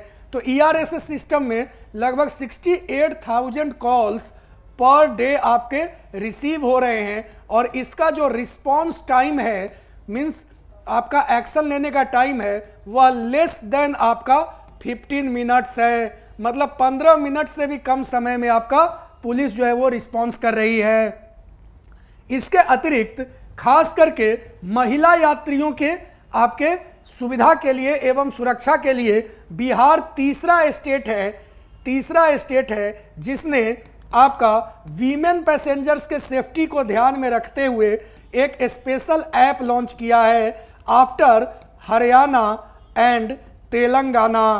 तो तेलंगाना और हरियाणा ने पहले ऐप लॉन्च किया था, अब बिहार ने भी कर दिया है। इस ऐप का नाम है सुरक्षित सफर सुविधा ऐप। सुरक्षित सफर सुविधा ऐप, यह जो सुरक्षित सफर सुविधा ऐप है, इससे महिला जो है अपने सफर के दौरान जो है कोई भी कंप्लेन रजिस्टर करा सकती हैं और उन्हें जो है क्विकली जो है आपका रिस्पॉन्स मिलेगा पुलिस के तरफ से। तो सुरक्षित सफर सुविधा ऐप वीमेन पैसेंजर्स के ट्रैवल के दौरान कोई किसी तरह की हरासमेंट या किसी तरह की परेशानी दिक्कत को दूर करने के लिए आपको एक ऐप बनाया गया है। इसके अतिरिक्त आपका टेक्नोलॉजी के इस्तेमाल से ही अलग अलग जिलों में साइबर सेल्स और साइबर पुलिस स्टेशंस भी बनाए गए हैं। क्लियर। लॉ एंड ऑर्डर के अतिरिक्त अगर आप देखें तो ट्रैफिक मूवमेंट के भी कंट्रोल में आपका टेक्नोलॉजी के जरिए ई चालान आपका रेगुलेट हो रहा है। आप लोग देखते होंगे कि आजकल सड़क पे जो है फिजिकल चालान का सिस्टम अब धीरे धीरे खत्म हो रहा है और कई जगहों पे आपके स्पीडोमीटर लेकर बैठे रहते हैं पुलिस वाले, या कई जगहों पे अगर आप मुजफ्फरपुर मोतिहारी हाईवे की बात करें तो उसमें तो आपका रोड के ऊपर ही ऑटोमेटिक स्पीडोमीटर लगाया हुआ है और वो आपका स्पीड बता देता है और आपको मोबाइल पे जो है मैसेज आ जाता है चालान कटने का। क्लियर। तो ई चालान जो है वो ट्रैफिक वायोलेशन के केस में ऑटोमेटिक जनरेट हो रहा है। इसके अतिरिक्त इलीगल माइनिंग जो है, अवैध खनन, इसके लिए भी जो है आपका ई चालान जो है वह लगाया जा रहा है। अगर आप ई गवर्नेंस की बात करें तो खास करके department of revenue and land reforms, मतलब राजस्व एवं भूमि सुधार विभाग, राजस्व एवं भूमि सुधार विभाग, इसके द्वारा बड़े पैमाने पर टेक्नोलॉजिकल आपका इनोवेशन और इंटरवेंशन किया जा रहा है और खास करके आपका लैंड रिकॉर्ड्स मॉडर्नाइजेशन, जो आपका कह सकते हैं कि बिहार के जितने भी भूमि के दस्तावेज इत्यादि हैं उन सबको डिजिटाइज किया जा रहा है, चाहे वो खतियान हो, जमाबंदी हो, आपका लगान रसीद हो या सेल डीड हो, इत्यादि इत्यादि। इसके अतिरिक्त अगर आप देखें तो बिहार लैंड स्पेशल सर्वे, मतलब कि बिहार विशेष भूमि सर्वेक्षण जो है यह भी ऑनलाइन माध्यम से भी की जा रही है, जिसमें रैयत को सभी सूचनाएं ऑनलाइन में ही उपलब्ध करानी है और ऑनलाइन में ही उसका ट्रैकिंग मैकेनिज्म भी रखा गया है। इसके अतिरिक्त अगर आप देखें तो फिस्कल गवर्नेंस में आसानी से जीएसटी इत्यादि के रिटर्न को जमा करने के लिए सरकार ने कई सारे पोर्टल्स खोल रखे हैं। For example GST single sign on, इसके अतिरिक्त वैट MIS, इसके अतिरिक्त gain portal, e stamping, e registration, e property tax and CFMS 2.0 that is central financial management system. तो यह सब जो है डिपार्टमेंट ऑफ फाइनेंस के द्वारा ई गवर्नेंस से रिलेटेड आपके कई सारे स्कीम चलाए जा रहे हैं। उसी तरह से आपका एजुकेशन सेक्टर में, मतलब शिक्षा विभाग के द्वारा भी डिजिटल गवर्नेंस या ई गवर्नेंस से को प्रमोट करने के लिए स्कीम चलाया जा रहा है। इस स्कीम में ई शिक्षा कोष, शाला सिद्धि, बेस्ट, ऑनलाइन मेधा सॉफ्ट इत्यादि कई सारे आपके पोर्टल बनाए गए हैं। ये जो पोर्टल्स हैं वो बेसिकली क्या कर रहे हैं, ये आपको इजी मॉनिटरिंग, ट्रैकिंग एंड अलग अलग आपका जो है डिलीवरी ऑफ सर्विसेज, इन सब पे नज़र रख रहे हैं। खास करके अटेंडेंस वगैरह ये सब भी अब डिजिटल फॉर्मेट में ही बनाने के निर्देश हैं, जितने भी आपके शिक्षक इत्यादि हैं या शिक्षा से जुड़े कर्मी हैं। इसके अतिरिक्त स्वास्थ्य विभाग के द्वारा हेल्थ सेक्टर में भव्य ऐप को लॉन्च किया गया है। भव्य ऐप जो है उसका फुल फॉर्म है आपका बिहार हेल्थ एप्लीकेशन विजनरी योजना for all. Bihar health application visionary योजना फॉर ऑल। यह जो भव्य ऐप है वह आपका क्या करता है, इसमें आपका ऑनलाइन रजिस्ट्रेशन से आपका फाइनल एग्जिट तक के पूरे प्रक्रिया का ऑनलाइन आपका डेटाबेस है। फॉर एग्जांपल, आप किसी सरकारी अस्पताल में जाना चाहते हैं, वहां किसी पर्टिकुलर विभाग के पर्टिकुलर डॉक्टर से दिखवाना चाहते हैं, तो आप ऑनलाइन में ही अपना सारा डिटेल भरकर एक अपॉइंटमेंट बुक कर सकते हैं। उसके बाद जब आप दिखा लेंगे, फिर आपका फाइनली प्रिस्क्रिप्शन वगैरह इत्यादि, आपको अगर एडमिट करना पड़ा उसके बाद फिर जो भी आपका मेडिकल वगैरह का ट्रीटमेंट प्रोसीजर, लास्ट में जब आप फाइनली डिस्चार्ज होंगे, वह सारी प्रक्रिया आपका भव्य ऐप के जरिए ही जो है संचालित होगी। तो यह भी हेल्थ डिपार्टमेंट का एक अच्छा इनिशिएटिव है ई गवर्नेंस के क्षेत्र में। और इन्हीं सब कार्यों के कारण जो है बिहार सरकार को आपका डिजिटल इंडिया अवार्ड भी दिया गया है। अगर आप पावर सेक्टर को देखें या एनर्जी सेक्टर को देखें तो बिहार में विगत कुछ वर्षों से पावर सेक्टर में जो है काफी ज्यादा बढ़ोतरी हुई है। जाहिर सी बात है, अब बिजली की आपूर्ति लगभग हर एक स्थानों पर की गई है। अभी हाल फिलहाल में ही आपने देखा होगा कि सरकार के द्वारा स्मार्ट मीटर लगाने की भी योजना काफी तीव्र गति से चलाई जा रही है। तो पावर सेक्टर जो है वो बिहार का वन ऑफ द मोस्ट या कह सकते हैं फास्टेस्ट ग्रोइंग सेक्टर रहा है विगत कुछ वर्षों में। तो पावर सेक्टर में अगर आप देखें तो जहां बिहार में एक तरफ पीक डिमांड वह 1.4 टाइम्स बढ़ा है, वहीं विगत कुछ वर्षों में पीक सप्लाई जो है वह आपका 1.5 टाइम्स बढ़ा है। मतलब डिमांड से अधिक आपका सप्लाई है। और इस कारण से 2022-23 में बिहार के पास एनर्जी सरप्लस भी था। मतलब कि बिहार दूसरे राज्यों को विद्युत की आपूर्ति कर सकता था या विद्युत बेच सकता था। हालांकि यहां पर एक प्रश्न और भी है, पीक डिमांड और सप्लाई की जहां तक बात है तो हमारे यहाँ इंडस्ट्री काफ़ी कम है। जाहिर सी बात है, ज़्यादातर जो पावर का रिक्वायरमेंट है वो इंडस्ट्रियल सेक्टर्स में होता है। तो एक तो हमारे यहाँ रिक्वायरमेंट कम है। दूसरी बात क्या है कि पावर जनरेशन जरूर बढ़ा है, कंजम्पशन जरूर बढ़ा है, लेकिन जो क्वालिटी ऑफ सप्लाई है वह कितनी है। फॉर एग्जांपल, जिस पर्टिकुलर इंडस्ट्री के लिए जिस क्वालिटी ऑफ सप्लाई या कह सकते हैं कि वाट या वोल्ट में जो पावर चाहिए, आप देखते होंगे कि पटना के अतिरिक्त आपके बाहर के कई सारे जिलों में जब आप एसी वगैरह घर पे चलाते हैं तो अक्सर आप ये पाते हैं कि पावर का सप्लाई जो है वह उस स्तर का नहीं है कि आपका एसी फंक्शन कर सके ठीक से। तो यहाँ पर सिर्फ बात एनर्जी सरप्लस होने की नहीं है, बात यह है कि क्या हम उतनी क्वालिटी ऑफ पावर जो है जो मशीन को रन करा सके या उस स्तर का दे सके पावर सप्लाई, क्या वो हम फुलफिल कर पा रहे हैं। बट एनीवे, यह एक काफ़ी पॉजिटिव ट्रेंड है कि बिहार जो है वह अपने डिमांड से अधिक पावर को सप्लाई कर पा रहा है।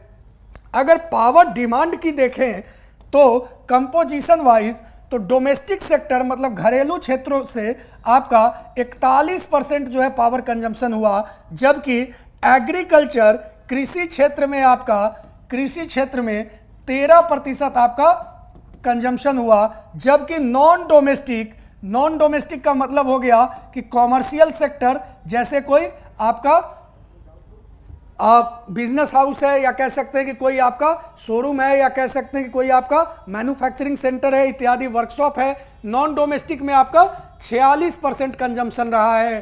तो यह आपका पावर डिमांड था विगत वर्ष का। इसके अतिरिक्त अगर आप देखें तो बिहार में पर कैपिटा पावर कंजम्पशन मतलब कि प्रति व्यक्ति या प्रति परिवार जो आपके बिजली की खपत है वह पिछले 10 सालों में 3 गुना बढ़ गई है। मतलब बिटवीन 2012 एंड 2024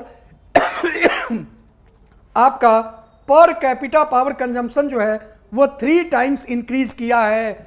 इसके अतिरिक्त जो आपका एग्रीगेट ट्रांसमिशन एंड आपका कंजम्पशन लॉसेज है, AT&C लॉस कहते हैं, जो एक बहुत बड़ी चुनौती रही है विगत कुछ वर्षों में डिस्कॉम कंपनीज के लिए, खास करके डिस्ट्रीब्यूशन कंपनीज के लिए, वह आपका बिहार में कंटिन्यूअसली डिक्लाइन किया है, या कह सकते हैं कि गिरावट दर्ज की गई है। अगर रीन्यूएबल एनर्जी के फ्रंट की हम बात करें तो बिहार सरकार ने रीन्यूएबल एनर्जी को भी बढ़ावा देने के लिए कई सारे नई योजनाओं का शुभारंभ किया है, जैसे कि खास करके सचिवालय वगैरह या जितने भी बड़े बड़े गवर्नमेंट बिल्डिंग्स हैं उन सबको रूफटॉप सोलर में या ग्रीन बिल्डिंग में कन्वर्ट करने का आपका एक तरह से योजना चलाया जा रहा है कि जितने भी बड़े बड़े आपके गवर्नमेंट के कॉम्प्लेक्सेज हैं या बिल्डिंग्स हैं उन सबको रूफटॉप सोलर इत्यादि में चेंज किया जा सके। इसके अतिरिक्त अगर आप देखें तो रीन्यूएबल एनर्जी टारगेट में बिहार सरकार ने 1 गीगावाट का आपका टारगेट रखा है कि निकट भविष्य में रीन्यूएबल एनर्जी से 1 गीगावाट के पावर की आपूर्ति की जा सकेगी। इसके लिए बिहार सरकार ने न सिर्फ रूफटॉप सोलर बल्कि इसके अतिरिक्त आपका फ्लोटिंग सोलर प्लांट भी जो है वह लगाने का कार्य बड़े पैमाने पर चालू कर दिया है। जैसा कि आप फिगर में देख सकते हैं फ्लोटिंग सोलर प्लांट का खासियत यह है कि इसके लिए अलग से आपको भूमि उपलब्ध कराने की जरूरत नहीं है। जितने भी झील हैं, तालाब हैं, बड़े बड़े पॉन्ड हैं इत्यादि, उन सब के ही एरिया में आप नीचे आपका वाटर सप्लाई भी चल रहा है, वाटर का मूवमेंट भी है, ऊपर में आपने सोलर पैनल्स लगा दिए। दूसरा, आपका दरभंगा और सुपौल इत्यादि के बेल्ट में जितने भी आपके बड़े बड़े झील तालाब जो नेचुरली बने हुए हैं उन सब पर रूफटॉप सोलर प्लांट लगाने का आपका कार्य चल रहा है। तो बिहार सरकार के द्वारा यह 2 महत्वपूर्ण कार्य रीन्यूएबल एनर्जी सेक्टर के लिए चलाया जा रहा है। अगला है आपका ग्रामीण विकास और रूरल डेवलपमेंट। जो आपका ग्रामीण विकास है, अगर उसकी बात करें तो यहाँ एक संगठन जो सबसे महत्वपूर्ण आपका आता है वह है जीविका। आपने अक्सर सुना होगा अपने गांव समाज में जीविका दीदियों के बारे में।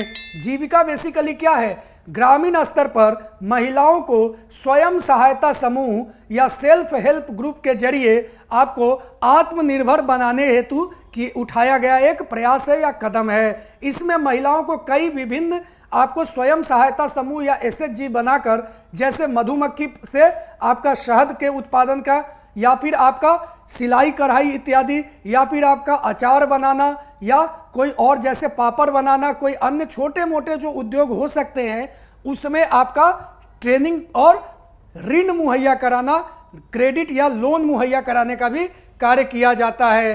तो एज ऑफ नाउ जो है जीविका बिहार में खास करके ग्रामीण स्तर पर महिलाओं की स्थिति को सुधारने में काफ़ी महत्वपूर्ण भूमिका इसने प्ले किया है, रोल प्ले किया है। एग्जाम में आप इसे कोटेशन में डाल सकते हैं, एग्जाम्पल में खास करके वीमेन वगैरह के एरिया में।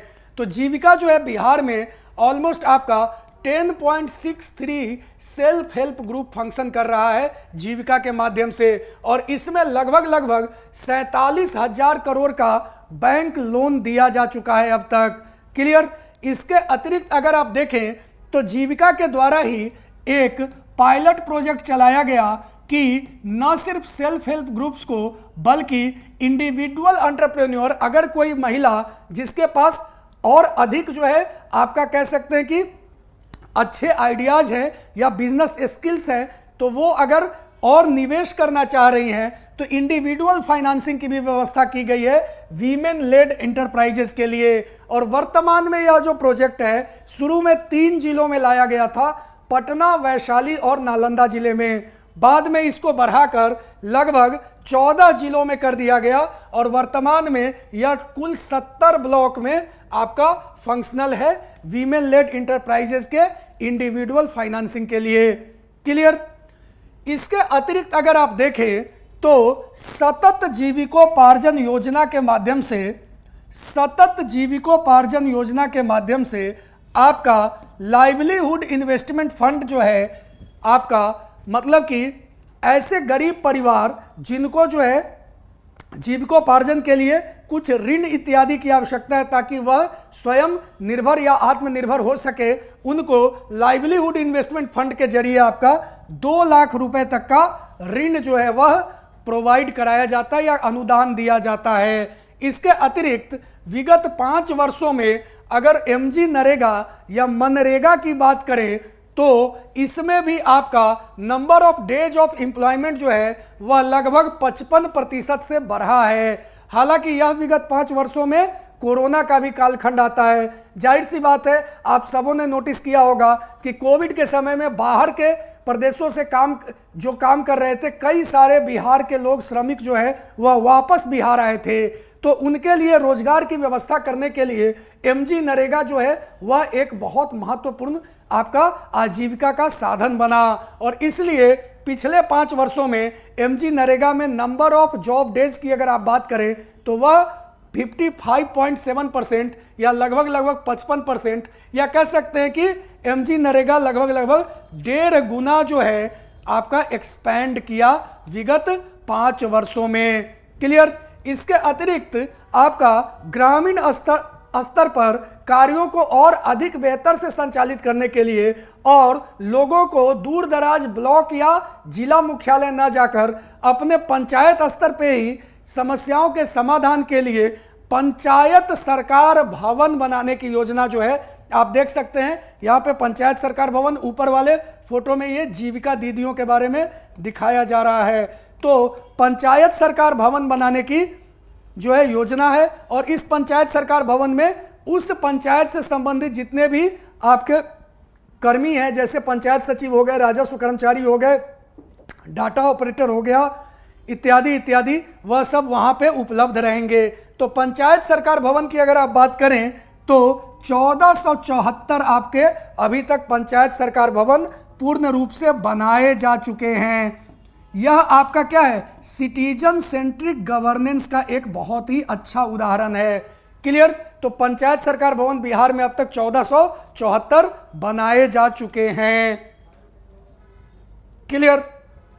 अगला है आपका अर्बन डेवलपमेंट, शहरी विकास। अब देखिए, जैसा कि 2011 के सेंसस से आप जानते हैं कि बिहार में रूरल जो बिहार है वह लगभग 89% पॉपुलेशन रूरल एरिया में है। अर्बन पॉपुलेशन जो है वह महज 11% ही है। इतना ही नहीं, अगर आप अर्बन पॉपुलेशन की भी बात करें तो आप पाते हैं कि यहाँ पे अर्बनाइजेशन का पेस जो है वह थोड़ा स्लो है। अब वर्तमान में बिहार सरकार ने कई सारे योजनाओं को और भारत सरकार के सहयोग से जैसे smart city mission, metro rail project इत्यादि कई सारी परियोजनाओं को लाया है।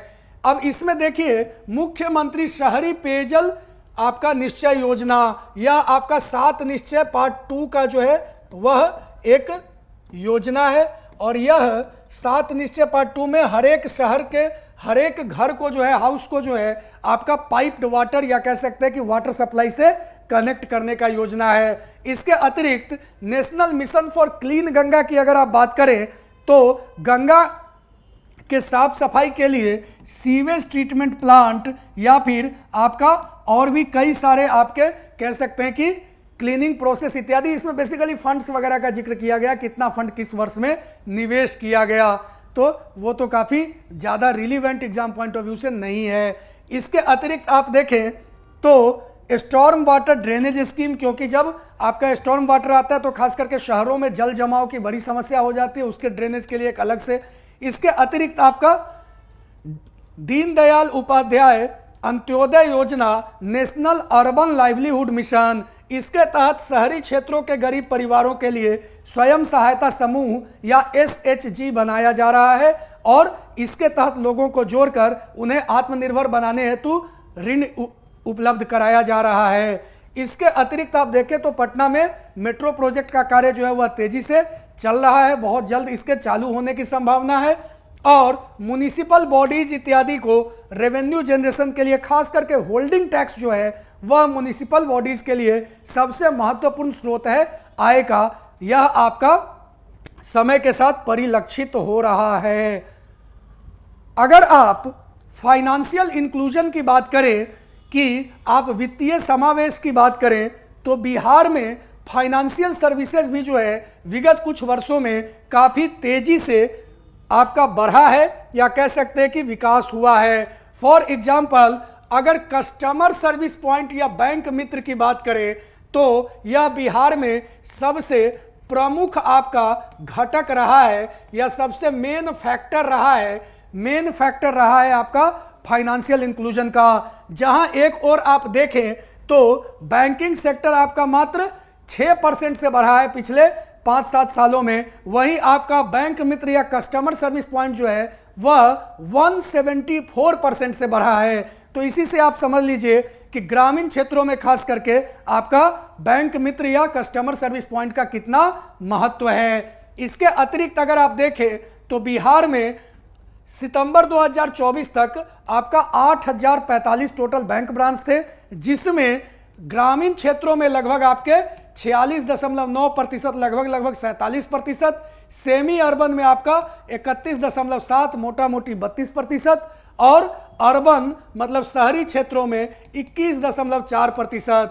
मतलब मैक्सिमम आपका रूरल एरिया, फिर सेमी अर्बन, फिर अर्बन एरिया में आपका बैंकिंग का प्रेजेंस है। और उसमें भी आपका पब्लिक सेक्टर बैंक सबसे अधिक संख्या में है। उसके बाद आपका रीजनल रूरल बैंक जैसे उत्तर बिहार ग्रामीण बैंक, दक्षिण बिहार ग्रामीण बैंक इत्यादि, फिर आपका प्राइवेट सेक्टर बैंक जैसे एचडीएफसी, आईसीआईसीआई इत्यादि, इसके बाद आपका कोऑपरेटिव्स, और फिर स्मॉल फाइनेंस बैंक लाइक बंधन बैंक इत्यादि।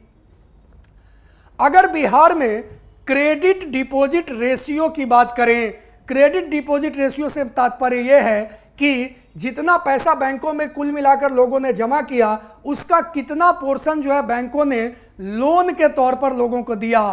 तो जाहिर सी बात है सीडी रेशियो जो है वह लेंडिंग एक्टिविटी जो है वह आपका क्या है, ग्रोथ के लिए, इकोनॉमिक ग्रोथ के लिए और एम्प्लॉयमेंट जनरेशन के लिए बहुत जरूरी हो जाता है।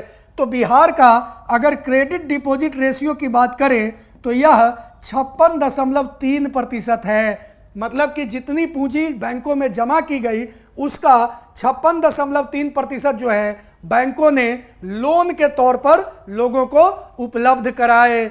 इसके अतिरिक्त अगर आप देखें तो बिहार में क्रेडिट टू जीएसडीपी मतलब कि जितना बैंकों ने लोन उपलब्ध कराया वह राज्य के सकल घरेलू उत्पाद का लगभग 39.9% है। मोटा मोटी 40% जो है वह आपका जो जीडीपी है स्टेट का उसका बैंक जो है वह लोन देती है। इसके अतिरिक्त अगर नॉन परफॉर्मिंग असेट की बात करें, एनपीए बेसिकली क्या है, अगर कोई लोन जो बैंक देती है वह 3 कंसेक्यूटिव आपका इंस्टॉलमेंट या कह सकते हैं इंटरेस्ट पेमेंट उस पर आना बंद हो जाता है तो वह धीरे धीरे एनपीए में तब्दील हो जाता है। इसके अतिरिक्त और भी है, जैसे क्रॉप साइकिल के लिए अलग अलग है, कई सारे उसमें क्राइटेरिया है। मोटा मोटी यह जान ले, नॉन परफॉर्मिंग असेट जो है अगर शेड्यूल कॉमर्शियल बैंक है तो उसके लिए 5.9% है, जबकि आरआरबी रीजनल रूरल बैंक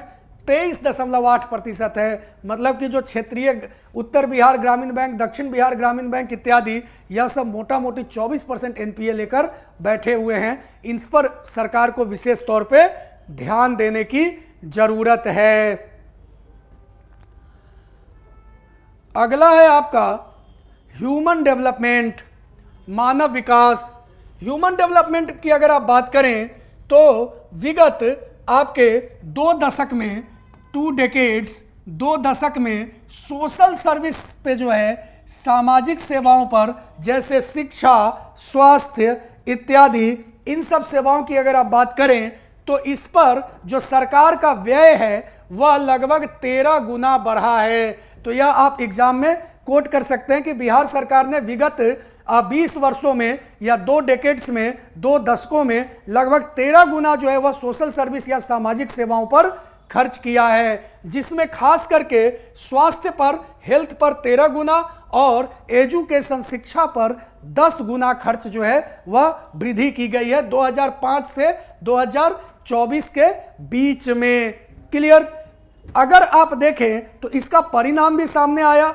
क्यों? क्योंकि समय समय पर आपका नेशनल फैमिली हेल्थ सर्वे होते रहता है। यह जो एनएफएचएस है वह आपको कई सारे डेटा देता है, जिससे कि पता लगता है कि सोशल सेक्टर के इंडिकेटर्स आपके कैसे इंप्रूव कर रहे हैं।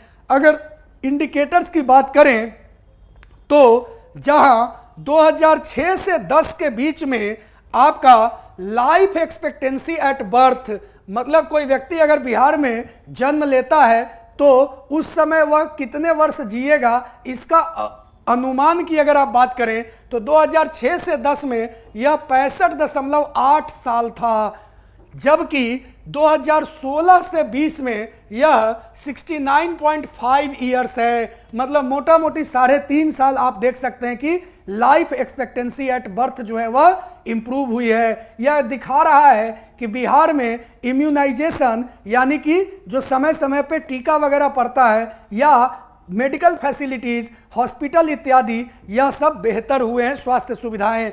अगर इंस्टीट्यूशनल डिलीवरी की बात करें तो इसमें आशा वर्कर्स वगैरह का काफ़ी महत्वपूर्ण योगदान रहा है और पिछले 5 वर्षों में यह लगभग 3% से वृद्धि दर्ज की गई है। इंस्टीट्यूशनल डिलीवरी जो है वह स्वस्थ बच्चा और माँ दोनों के लिए आवश्यक होता है। इससे नियोनेटल मोर्टालिटी एवं मैटरनल मोर्टालिटी दोनों जो है वह कम किया जा सकता है। अगर आप इम्यूनाइजेशन की बात करें, टीकाकरण की बात करें तो 2 साल से कम उम्र के बच्चों में बिहार में 19-20 के आंकड़ों के अनुसार 71% लोग जो है वह पूरी तरह से टीका करवा चुके हैं। मतलब कि 2019-20 तक वर्ष 2 साल से कम मतलब 23 मंथ तक के बच्चों को में इम्यूनाइजेशन का स्केल जो है वह 71% का है। इसके अतिरिक्त अगर आप शिक्षा की बात करें तो राज्य सरकार का शिक्षा का जो बजट है वह पिछले 5 साल में लगभग 13.9% या कह सकते हैं कि 14% का ग्रोथ रेट रहा है बजट ऑन एजुकेशन में। और इसमें भी सबसे अधिक ग्रोथ जो है वह आपका एलिमेंट्री एजुकेशन में रहा है। तो सबसे ज़्यादा शेयर जो है वह एलिमेंट्री एजुकेशन का है। इसके अतिरिक्त अगर आप देखें तो हायर एजुकेशन में या उच्च शिक्षा में बेहतर इनरोलमेंट के लिए, हायर एजुकेशन में बेहतर इनरोलमेंट के लिए और आपका आर्थिक हल युवाओं को बल 7 निश्चय 2 के अंतर्गत Bihar student credit card scheme लाया गया है। Bihar student credit card scheme के अंतर्गत जो है जो वल्नरेबल यूथ हैं जैसे वीमेन, SC ST या ट्रांसजेंडर इत्यादि माइनॉरिटी, इन सब को 4 लाख रुपए तक के लोन का प्रावधान किया गया है सस्ते दरों पे, ब्याज दरों पे, ताकि वह उच्च शिक्षा को प्राप्त कर सके। इसके अतिरिक्त अगर आप देखें तो वीमेन एम्पावरमेंट मीन्स नारी सशक्तिकरण के दिशा में बिहार सरकार ने काफ़ी महत्वपूर्ण उपाय, जाहिर सी बात है आपने विगत कुछ वर्षों में देखा होगा, महिलाओं को शिक्षा से लेकर पंचायत स्तर से लेकर हर तरह के चीज़ों में रिजर्वेशन की बात है। इसके अतिरिक्त अगर आप देखें तो बच्चों के पढ़ाई लिखाई से लेकर हर जगह पोशाक, साइकिल, छात्रवृत्ति, मैट्रिक, इंटर और ग्रेजुएशन इत्यादि, इतना ही नहीं कॉम्पिटिटिव एग्जाम की तैयारी के लिए भी कई तरह के फाइनेंशियल असिस्टेंस की बात है। तो महिलाओं के अगर आप देखें तो कुल व्यय का सरकार 18.1% जो है वह महिलाओं पर खर्च कर रही है वीमेन एम्पावरमेंट पे। इतना ही नहीं, बिहार के कुल सकल घरेलू उत्पाद मतलब GSDP का 5.6% जो है वह वीमेन रिलेटेड आपके मदों में, महिलाओं से संबंधित मद में जो है आपको खर्च किए जा रहे हैं। क्लियर। अगला है आपका चाइल्ड डेवलपमेंट, बाल विकास।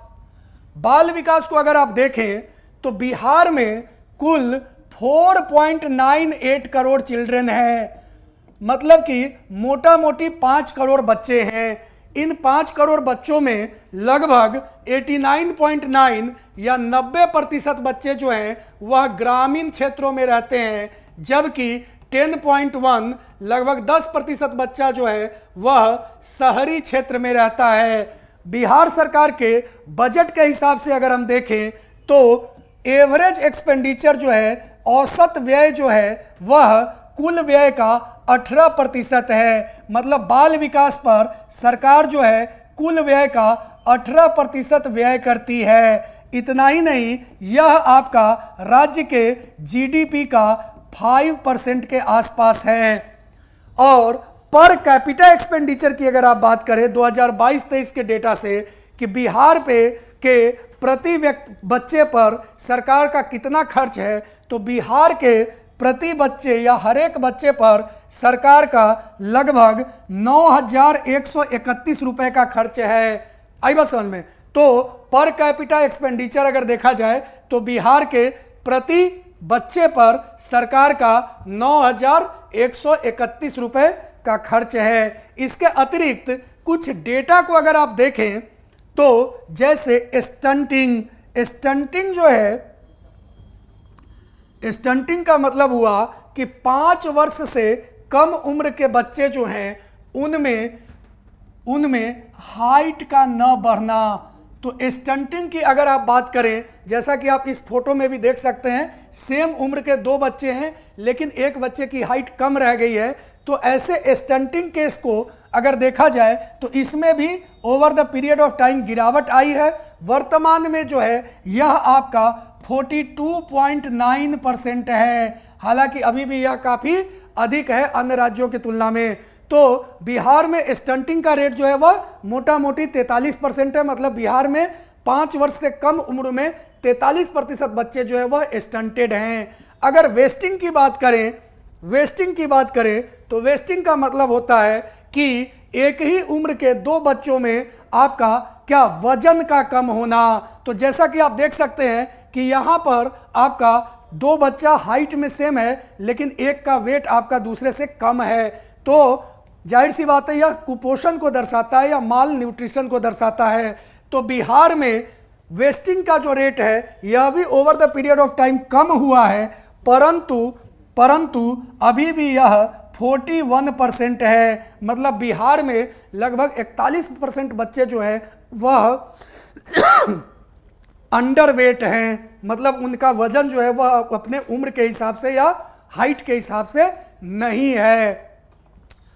इसके अतिरिक्त युवाओं को मोटिवेट करने के लिए सरकार ने हर एक पंचायत पे एक प्लेग्राउंड बनाने का स्कीम लाया है जो एमजी नरेगा के अंतर्गत किया जाएगा। आप देखते होंगे आपके भी पंचायत में जगह जगह पे सरकार ने जिम वगैरह, पार्क में ओपन जिम बनाया है। इतना ही नहीं, ओपन जिम के अतिरिक्त कई जगह प्लेग्राउंड जैसे बास्केटबॉल या आप कह सकते हैं कि स्टेडियम इत्यादि भी बनाए गए हैं ताकि युवा वर्ग जो है वह फिट भी रहे और कई सारे प्रतियोगी इन चीज़ों में जो है भाग ले और देश विदेश में जाकर राज्य के लिए और देश के लिए मेडल ला सके। तो इसी भावना से सरकार ने जो है एमजी नरेगा के अंतर्गत सभी पंचायत में प्लेग्राउंड बनाने का कार्य किया है।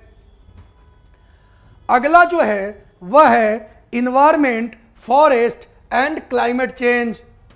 बिहार सरकार जो है वह आपका पहला ऐसा कह सकते हैं कि गवर्नमेंट है जिसने जल जीवन हरियाली मिशन के तर्ज पर आपका एक डेडिकेटेड प्रोग्राम चलाया। किस चीज़ में? राज्य के इन्वायरमेंटल कंजर्वेशन और फॉरेस्ट रिसोर्सेज को बढ़ावा देने और जल संग्रह इत्यादि, या कह सकते हैं कि पर्यावरण के प्रति लोगों को जागरूक करने के लिए। इतना ही नहीं, अगर आप देखें तो 2021 से बिहार में ग्रीन बजट पब्लिश किया जा रहा है, मतलब कि क्लाइमेट चेंज और इन्वायरमेंट के लिए अलग से प्रावधान। और आपका state action plan for climate change SAPCC, यह भी जो है आपका एडवांस स्टेज में बहुत जल्द यह क्रियान्वित हो जाएगा। अगर आप देखें तो क्लाइमेट रिलेटेड जो इशूज हैं इन पर कुल व्यय जो है वह पिछले 5 वर्षों में 4 गुना बढ़ा है। क्लियर?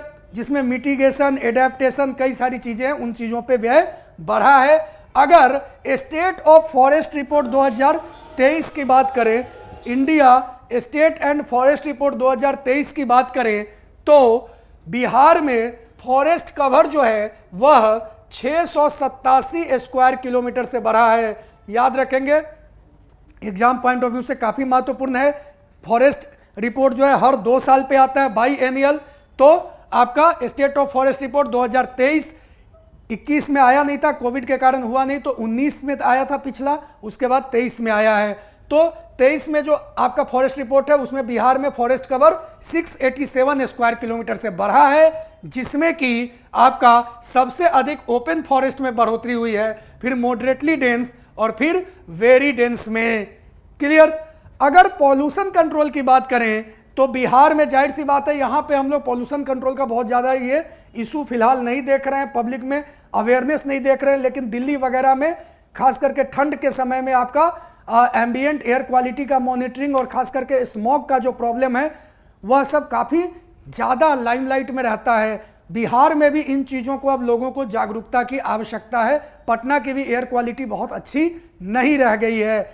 अगर आप देखें तो Bihar state pollution control board BSPCB, यह जो है आपकी नोडल संस्था है पॉल्यूशन कंट्रोल से रिलेटेड आपके मॉनिटरिंग या गाइडलाइंस के लिए। तो इसके द्वारा ambient air quality monitoring system जो है वह कुल 23 जिलों में जो है लगाए गए हैं। अभी देखिए हम पूरे राज्य के जिलों तक भी नहीं पहुंच पाए एयर क्वालिटी मॉनिटर करने के लिए। इन 23 जिलों में लगभग 35 जगहों पे एयर क्वालिटी की मॉनिटरिंग की जाती है।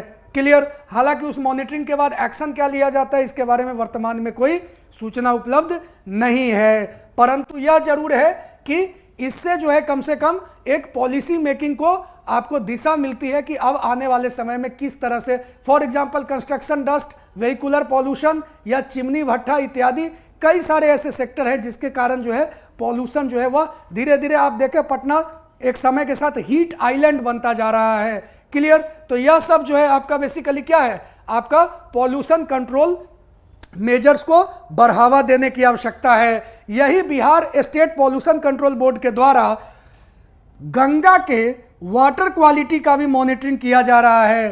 कुल 34 लोकेशंस पे वाटर क्वालिटी, जबकि इसके ट्रिब्यूटरीज और पॉन्ड्स को कुल 70 लोकेशन पर जो है आपका क्या किया जा रहा है, मॉनिटरिंग किया जा रहा है वाटर के क्वालिटी का। इसके अतिरिक्त आपका जहां जहां आपके वाटर जो है वो आर्सेनिक, फ्लोराइड और आयरन से आपके अफेक्टेड है, वहां पे सैंपल की टेस्टिंग रेगुलरली की जा रही है, हर महीने और 2-2 महीने पे इत्यादि, ताकि आपका जो है पानी में आयरन, फ्लोराइड, आर्सेनिक इन सब के लेवल को कंट्रोल रखा जा सके। और नेचुरल डिजास्टर मैनेजमेंट जैसे बाढ़, भूकंप इत्यादि से बचाव के लिए आपका स्टेट डिजास्टर मैनेजमेंट अथॉरिटी के द्वारा समय समय पे जीविका के कैडर्स को ट्रेन किया जाता है। विगत वर्ष जो है 30,132 जीविका कैडर्स को ट्रेन किया गया। जाहिर सी बात है कम्युनिटी के तौर पे अगर आप मिटिगेशन स्ट्रेटजीज को बताते हैं या एडेप्टेशन को, तो वह जो है ज़्यादा लाभकारी साबित होती है। क्लियर। तो यहाँ पर हमने देखा बिहार इकोनॉमिक सर्वे 2024-25 के सभी महत्वपूर्ण चैप्टर्स को और उनके डिटेल्ड प्रावधानों को, चाहे वो डेटा हो, फैक्ट्स हो, स्कीम्स पॉलिसी हो इत्यादि। तो उम्मीद है कि आप सभी इस लेक्चर से लाभान्वित होंगे और अपने मेंस एग्जाम में और साथ ही साथ जो 71वीं की तैयारी कर रहे हैं वो अपने प्रीलिम्स एग्जाम में इसका उपयोग कर सकेंगे। आप सभी इस चैनल को लाइक, सब्सक्राइब और शेयर जरूर करें। धन्यवाद। Thank you. All the best.